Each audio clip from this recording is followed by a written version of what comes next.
né, de esforço. Só que esse levita foi embora de Judá. Esse levita foi morar em Efraim. E a palavra de Deus diz que esse levita estava procurando comodidade. Né? Naquele período, no tempo de Juízes, os levitas eles trabalhavam armando a tenda, deslocando a arca de Cristo. Quer dizer, era uma coisa que requeria esforço, atividade, né? A recompensa deles era cuidar das coisas de Deus. E não tem nada mais honroso, irmãos, do que você ter o privilégio de cuidar das coisas de Deus, como eu tenho aqui de estar trazendo essa palavra. Só que infelizmente o levita ele fugiu daquilo e foi procurar comodidade. Infelizmente, irmãos, eu pergunto para a igreja hoje, a gente, povo de Deus, hoje em dia, tem ficado dentro da igreja, no local que é local de trabalho, onde é o local de esforço, ou tem procurado a comodidade? Ou as pessoas têm vindo para ajudar o local de trabalho para procurar a comodidade? Esse levita, irmãos, ele fugiu do propósito de Deus, porque ele estava procurando benefício, porque ele estava procurando benefício sem esforço. E infelizmente, irmãos, isso é um mal que tem se arrastado de anos e após anos, e gerações e gerações. As pessoas no mundo, irmãos, hoje em dia, estão procurando esforço, benefício, sem ter esforço. Há uma demanda muito grande hoje para a pessoa querer benefício sem se esforçar. E essa cultura no nosso país também é muito forte.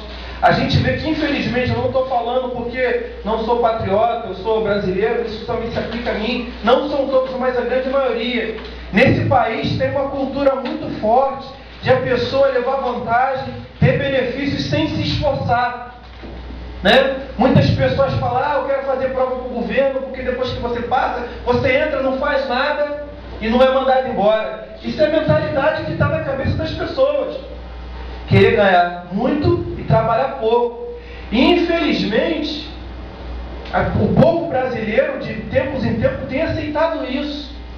Né? As pessoas têm mal influenciado isso, como diz aquele comercial de Gerson, da lei de Gerson, brasileiro só quer levar vantagem, mas brasileiro não quer se esforçar.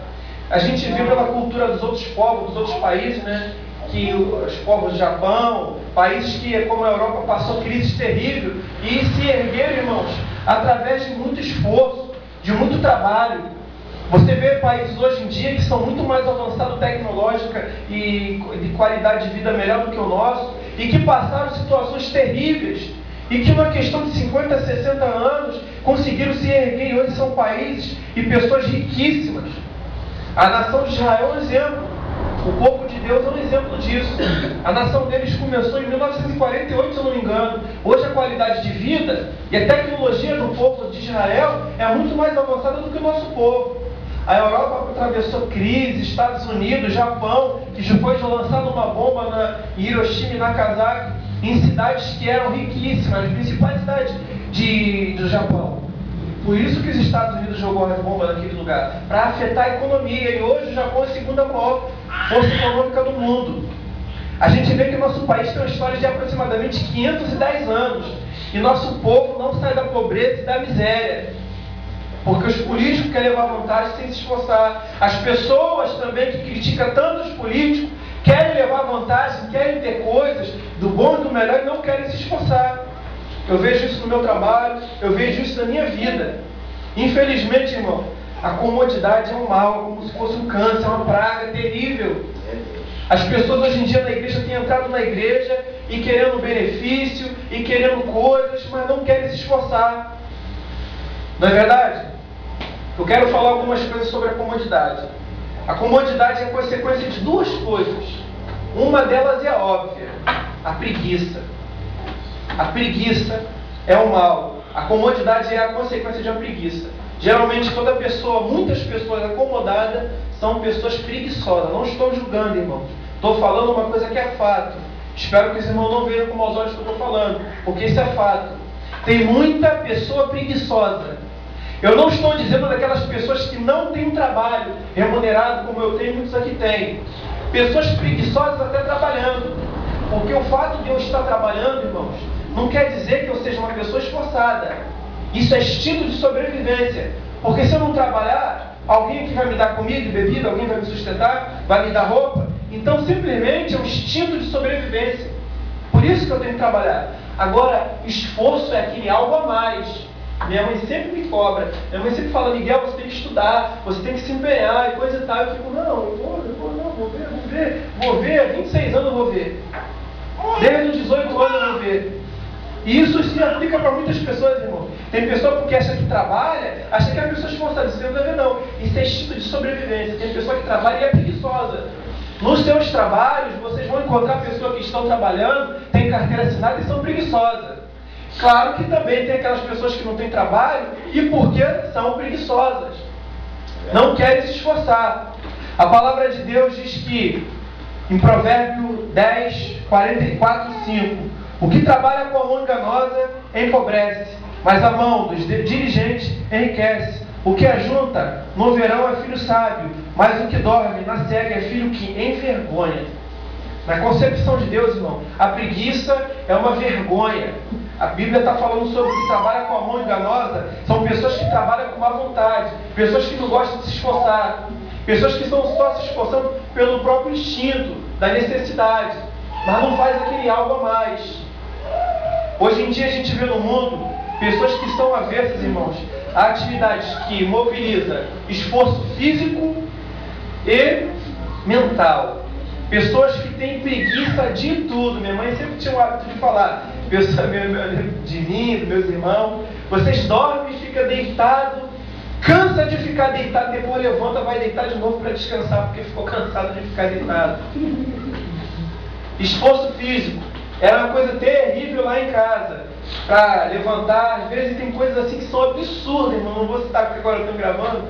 Pessoas que não querem se disponibilizar para fazer coisas assim absurdas e que às vezes é por seu próprio benefício, como por exemplo, higiene pessoal, preguiça. Irmãos, limpar o seu ambiente que você está, tem preguiça. Glória a Deus. E esforço mental. Pessoas que não gostam de estudar, né? Pessoas que não gostam de ler. Pessoas que falam que tem preguiça de ler a Bíblia. Eu não consigo entender, irmãos. Pessoas que são da igreja que falam que não gostam de ler a Bíblia ou que não conseguem ler a Bíblia. Eu não consigo entender. Não consigo entender. Pessoas falam que tem preguiça de ler. Preguiça. E isso é fato, irmãos. A falta de cultura é uma comodidade da consequência de uma preguiça que as pessoas têm de buscar informação. Isso é preguiça. Então a gente vê hoje em dia no mundo, as pessoas hoje em dia o mundo da tecnologia tem demandado das pessoas, né, a facilidade, o benefício, a comodidade. Hoje em dia, para você ligar a televisão, você não precisa andar até ela, você aperta o controle de onde você está sentado. Hoje em dia, para você lavar uma roupa, você não precisa mais ficar lá, esfrega. Hoje em dia você joga tudo na máquina, fica olhando e tá tudo certo. Hoje em dia o mundo tem feito isso. O mundo tem apresentado para a gente uma falsa comodidade. Sabe por quê? Porque ao mesmo tempo que ele acostuma a gente mal, ele exige da gente.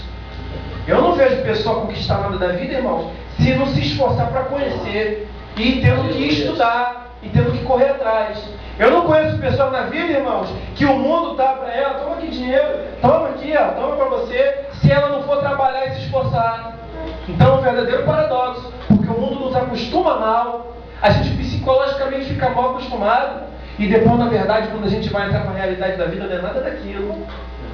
Vai trabalhar não, vai se esforçar não, para você ver que aquilo que você quer um computador, você quer uma televisão de 29 polegadas, você quer a sua casa bonitinha, não vai tu trabalhar não, para você ver. Ah, Pai, em nome de Jesus, a palavra diz que o Senhor dá o ouro e da prata, tudo foi criado por ti e para ti. Vai a palavra de Deus diz em Provérbios 6,6: vai ter com a formiga, ó preguiçoso. Se Salomão estava escrevendo isso aqui, irmãos, é porque ele estava direcionando alguma coisa. Ainda mais naquele período que ele estava construindo muitas coisas. Ele fala, vai ter com a formiga, ó preguiçoso. No versículo 9 do capítulo 6 ele diz: o ó preguiçoso, até quando ficarás deitado? Quando te levantará do teu sono? Tem pessoas, irmãos, que passam a vida de preguiça a vida inteira e por isso que não tem nada. Não, eu tenho fé que o Senhor vai fazer, vai mover, mas e você tem feito o quê? Nada. Está só sentado esperando. Lá no quarto. Outra coisa, a consequência da comodidade também, irmãos, não é só preguiça. Tem pessoas que muitas vezes não têm preguiça, mas infelizmente ela tem um mal terrível que me acompanhou e eu luto contra ele até hoje.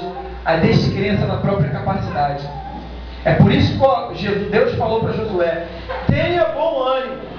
Tem pessoas que até têm disponibilidade, têm gás, mas desacreditam na própria credibilidade, na própria capacidade e começam a se conformar. Foi por isso que o apóstolo Paulo disse: não vos conformeis com esse mundo, mas transformai pela renovação do vosso entendimento.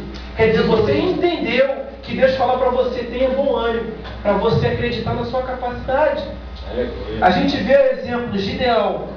O povo de Israel, no período de juízo, estava passando um perrengue terrível, saqueado, roubado, não tinha nada, ninguém tinha nada. Uma precariedade terrível na população do país de Israel.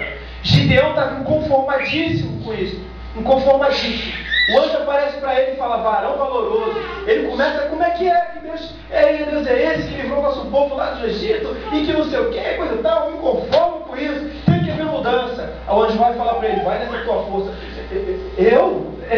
Não. O meu pai é o menor que tem da tribo de Manassés e eu sou o menor. Não, eu não.